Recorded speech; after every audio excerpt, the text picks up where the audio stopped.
The daily reading for Friday, the 6th of February, 2026.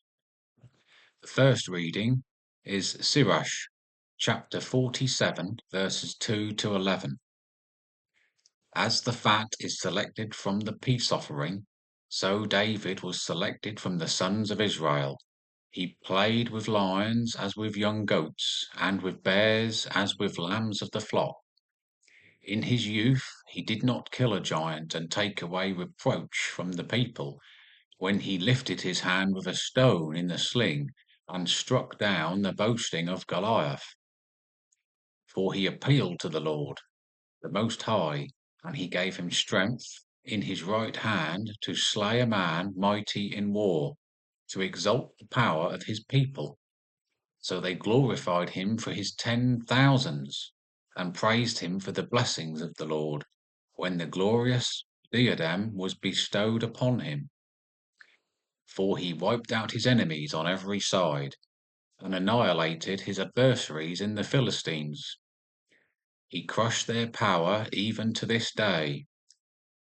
In all that he did, he gave thanks to the Holy One, the Most High, with ascriptions of glory. He sang praise with all his heart, and he loved his Maker. He placed singers before the altar to make sweet melody with their voices. He gave beauty to the feasts, and arranged their times throughout the year, while they praised God's holy name, and the sanctuary resounded from the early morning. The Lord took away his sins, and exalted his power forever. He gave him the covenant of kings and a throne of glory in Israel. Psalms chapter 18, verses 31, 47, and 50 to 51. This God, his way is perfect. The promise of the Lord proves true. He is a shield for all those who take refuge in him. The Lord lives, and blessed be my rock, and exalted be the God of my salvation. For this I will extol thee, O Lord, among the nations, and sing praises to thy name.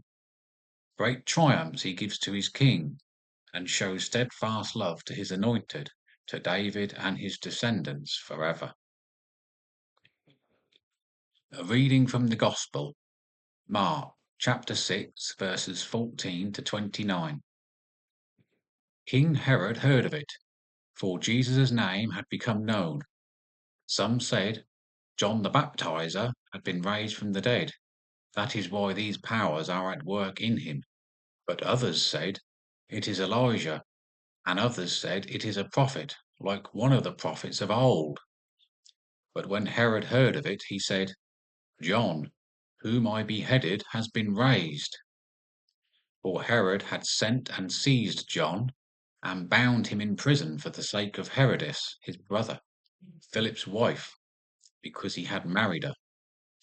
For John said to Herod, it is not lawful for you to have your brother's wife.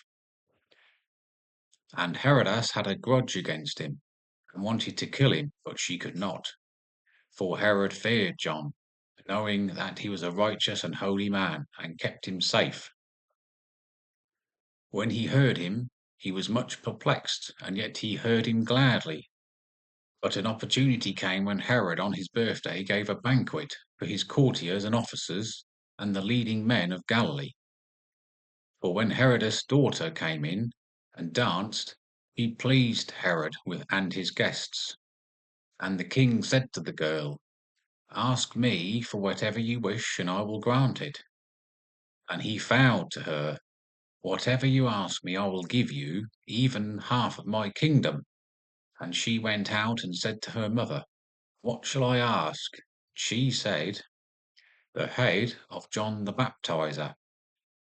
And she came in immediately with haste to the king and asked, saying, I want you to give me at once the head of John the Baptist on a platter. And the king was exceedingly sorry, but because of his oaths and his guests, he did not want to break his word to her. And immediately the king sent a soldier of the guard, and gave orders to bring his head. He went and beheaded him in the prison, and brought his head on a platter, and gave it to the girl, and the girl gave it to her mother. When his disciples heard of it, they came and took his body, and laid it in a tomb.